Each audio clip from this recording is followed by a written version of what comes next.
আমি আপনাদেরকে একজন সফল ব্যক্তি সম্পর্কে বলতেছি। জুলাইবিস রাদিয়াল্লাহু আনহু ছিলেন কালো মানুষ। কেমন? একটু কালো, খুব উচ্চ বংশের না, খুব সুদর্শন না, খুব লম্বা না, খাটো টাইপের মানুষ, একটু বেটে টাইপের মানুষ। টাকা পয়সা একদমই নাই, একদমই টাকা পয়সা নাই, বংশমর্যাদা এই সব দিক থেকে তাকে আন্ডার স্টিমেট করা হয় আর কি। এমনকি ফিজিক্যাল স্ট্রাকচারও তারা আমাদের অনেকের মধ্যে সুদর্শন। তার অবস্থা কেমন? নবী সাল্লাল্লাহু আলাইহি ওয়াসাল্লামের সাহাবীরা অন্য হাদিস থেকে বলেছেন যে নবী সাল্লাল্লাহু আলাইহি ওয়াসাল্লাম মসজিদে যেতেন, মদিনায় মসজিদ নববীতে যেতেন, রাস্তার পাশে তিনি পড়ে থাকতেন।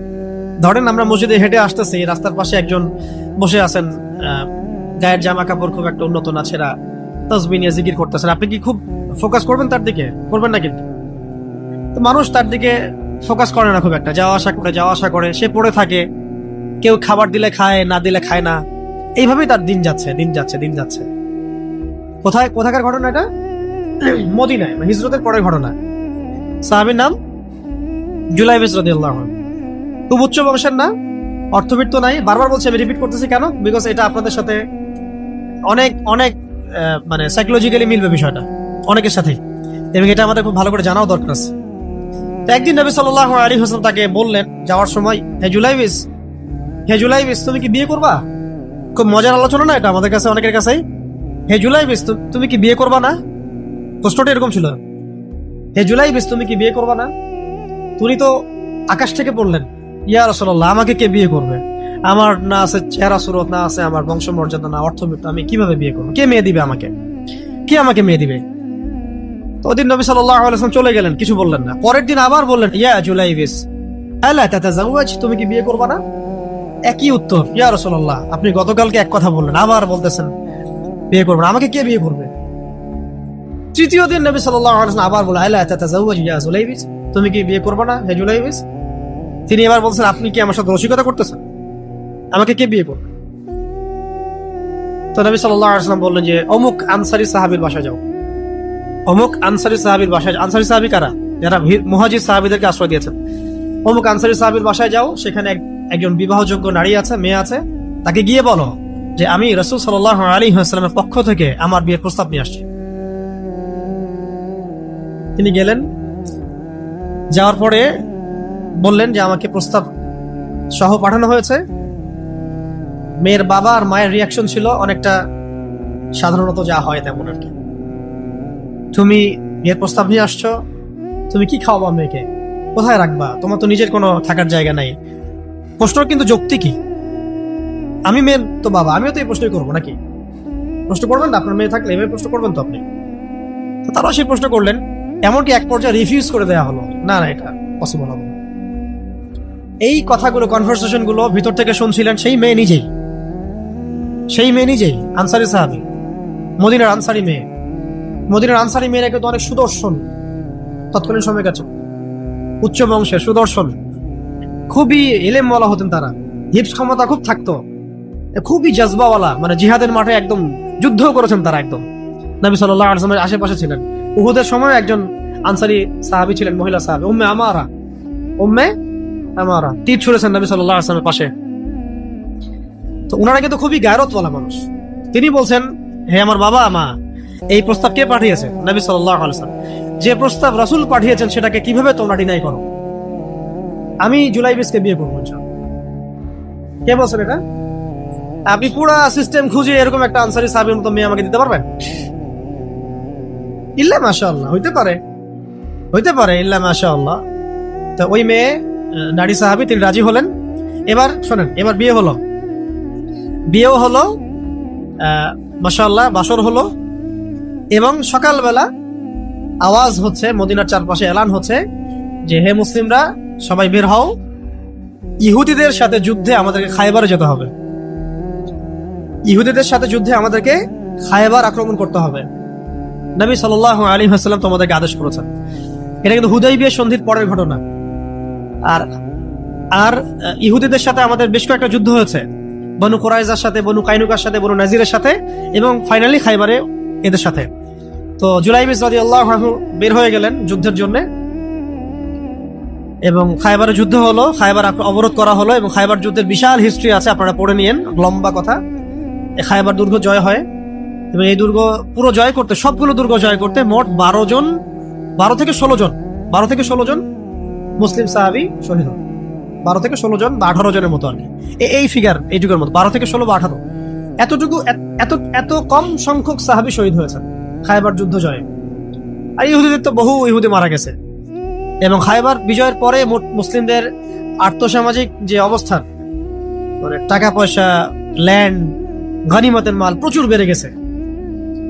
এখন নবী করিম সাল্লাল্লাহু আলাইহি ওয়াসাল্লাম শহীদদের লাশ তালাশ করছেন, কোথায় কোথায় শহীদরা আছে তাদের মানে কবরস্থ করার প্রসেসিং হবে।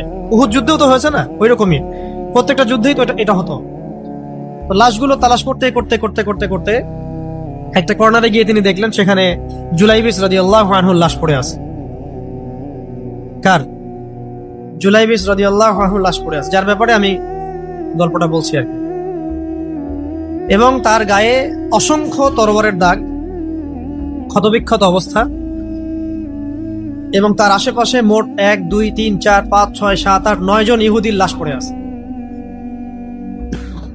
ছোট সাহাবী, বলেছি আকৃতিতে ছোট, খুব উঁচু বংশের না, অর্থ সম্পদ কম, দেখতে সুন্দর না।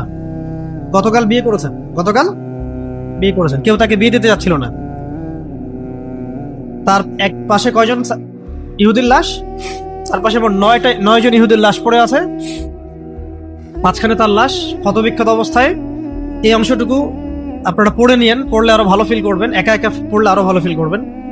নবী সাল্লাল্লাহু আলাইহি ওয়াসাল্লাম নিজে তার কাছে গেলেন। হাদিসের মধ্যে আসছে, সিরাতের কিতাবের মধ্যে আসছে, নবী সাল্লাল্লাহু আলাইহি ওয়াসাল্লাম নিজে তার কাছে গেলেন। যাওয়ার পরে তার যে মাথা, সেই মাথার পাশে নবী সাল্লাল্লাহু আলাইহি ওয়াসাল্লাম বসলেন। বসার পরে নিজের হাতে জুলাইবিস রাদিয়াল্লাহু আনহুর চেহারা থেকে এরকম করে ধুলাবালিগুলো সরান নবী সাল্লাল্লাহু আলাইহি ওয়াসাল্লাম। তার গা থেকে রক্তগুলো আমাদের নবী সাল্লাল্লাহু আলাইহি ওয়াসাল্লাম মুছলেন, আদর করলেন, চুলগুলো ঝাড়লেন। দৃশ্যটা চিন্তা করেন, তার চুলগুলো তিনি ঝাড়তেছেন, চেহারা থেকে রক্তগুলো মুছতেছেন। কে? নবী সাল্লাল্লাহু আলাইহি ওয়াসাল্লাম তার চেহারা ধুলাবালিগুলো মুছতেছেন। নিজের এই পায়ের মধ্যে, উরুর মধ্যে তার মাথাটাকে নিয়ে এসে রাখলেন নবী সাল্লাল্লাহু আলাইহি ওয়াসাল্লাম। রাখার পরে এভাবে আদর করতেছেন।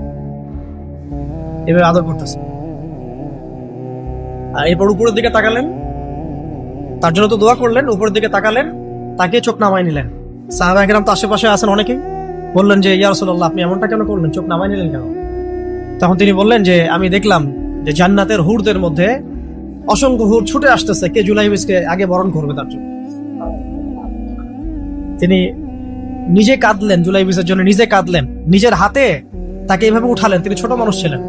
এরপর 2 হাত দিয়ে তাকে উঠালেন, উঠাই নিজের হাতে তাকে দাফন করলেন।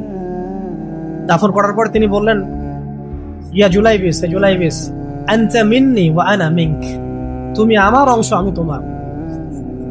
হে জুলাইবিস, তুমি আমার, আমি তোমার। হে জুলাইবিস, তুমি আমার, আমি তোমার। এই কথাটা বললেন কে? নবী সাল্লাল্লাহু আলাইহি ওয়াসাল্লাম। এখন আপনাদেরকে আমি সাফল্যের মানদণ্ড কিভাবে বোঝাবো? এর বাইরে কোনো ভাষা নেই আমার কাছে। সাফল্য বলতে কি বোঝান? এই সিস্টেম সাফল্য বলতে কি বোঝায়?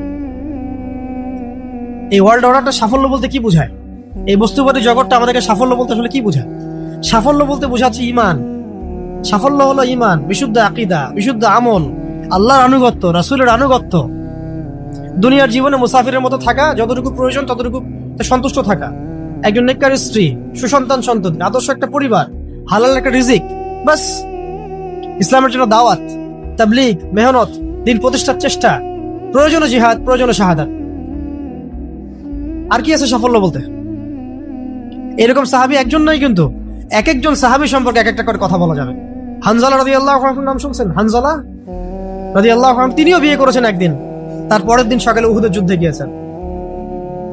70টা আঘাত সহ্য করেছেন, বলা হচ্ছে কিতাবের মধ্যে 70-80টা আঘাত তার দেহে ছিল। শহীদ হয়েছেন। উহুদ যুদ্ধে যখন সাহাবীদেরকে দাফন করা হচ্ছে, তখন তিনি নবী সাল্লাল্লাহু আলাইহি ওয়াসাল্লাম দেখলেন হানজালা রাদিয়াল্লাহু আনহুর লাশটা ভেসে আছে, বাতাসে ভেসে আছে, এবং লাশ থেকে পানি ঝরতেছে। সাহাবীরা জিজ্ঞাসা করলেন, ইয়া রাসূলুল্লাহ, এটা কেমন, এটা কিভাবে হচ্ছে? তখন নবীজি বললেন যে হানজালা গত রাতে বিয়ে করেছে, গোসল করার সময় পায় নাই, সে সকালবেলা চলে আসে যুদ্ধের মাঠে। ফেরেশতারা তাকে গোসল দিচ্ছে, এটার পানি পড়ছে, আমরা দেখতে পাচ্ছি। সাফল্যের সংজ্ঞা আসলে কি? তো আল্লাহ পাক আমাদেরকে আসলে দুনিয়ার হাকিকত বোঝার তৌফিক দান। কিছু কিছু আইডিওলজি আছে যেটা আপনার ভিতর চলে আসলে বাকি সব ঠিক হয়ে যাবে। এগুলোর যদি ভিতরে ঠিক মতো না বলবৎ হয়, আপনাকে আমি ডালপালার ক্রাইসিস সমাধান, ওয়ার্ল্ড অ্যাফেয়ার্স, ইকোনমি এইসব বুঝে দিনের দিকে হেদায়েত দিতে পারবো না আমরা। কিছু বিষয় ভিতর থেকে আসতে হবে, যে আগে আপনাকে হাকিকত বুঝতে হবে আসলেই দুনিয়া কি, আখেরাত কি, গন্তব্য কোথায়, কোত্থেকে আসছি, কোথায় যাব, কোত্থেকে আসছি, আমরা যাব কোথায়, কোত্থেকে আসছি, যাব কোথায়, মাঝখানের সময় আমার কাজ কি, কে আমার নবী, কি আমার দিন, আমার দিনের মৌলিক বিষয়গুলো কি, দিনের ইলম কি, আমল সালেহ কি, দিন প্রতিষ্ঠার মেহনত কাকে বলে, কি কি করলে আল্লাহ পাক আমাকে কালকে আমাদের মাঠে নবীদের, শহীদদের, সিদ্দিকদের সাথে হাসর করাবেন। এটা হলো সাফল্যের মূল কথা। এর মানে এই না যে দুনিয়াতে আমরা কিছুই করব না, ব্যবসা করব না, আমরা চাকরি বাকরি করব না, আমরা মানে মুআমালাত মুআশারাত করব না, বিষয়টা তো এমন নয়। কিন্তু কথা হচ্ছে আমাদের মূল উদ্দেশ্যটা কি হবে। স্ত্রী সন্তান তো আমাদেরও আছে, কেন আপনি তাদের ভরণ পোষণ দিবেন, কেন তাদেরকে আপনি বড় করবেন সুন্দর করে? বিকজ তারা আপনার জন্য রিজিকের অংশ, তারা আপনার সদকা জারিয়া, তাদের উপর আপনার হক আছে, আমার উপর তাদের হক আছে। যার যার হক আমি কেন আদায় করবো? আল্লাহর সন্তুষ্টির জন্য, আল্লাহর সন্তুষ্টি অর্জনের জন্য সব কাজ করা, রাসূলের তরিকায় সব কাজ করা এবং হালাল খেয়ে কাজ করা, এগুলো আমাদের সবাইকে যত দ্রুত সম্ভব এগুলো ঠিক করে ফেলতে হবে। অলরেডি আমরা 15 বছর নষ্ট করে ফেলছি। এখন থেকে যদি স্টার্ট করে আপনি আরো 10 বছর পড়াশোনা করেন এবং দিনের জন্য কাজ করতে থাকেন, 10 বছর পরে আপনি নিজেই ফিল করবেন যে যদি কাশ আমি আরো 10 বছর আগে থেকে শুরু করতাম। প্রত্যেক সেই ব্যক্তি যে স্টার্ট করেছে, হেদায়েত পেয়েছে, সে ফিল করেছে যে কাশ এই কাজটা আমি আরো 10 বছর আগে করতাম। কারণ কিয়ামতের মাঠে কেউ যদি 70 জন নবীর সমানও নেকি নিয়ে উঠে, সেও মনে করবে ওই দিন আমার কোনো নেকিই নাই, আমি কিছুই করি নাই। দিনটি এতটাই ভয়াবহ হবে, ওটা নিয়ে আমরা ইনশাল্লাহ পরে একদিন কথা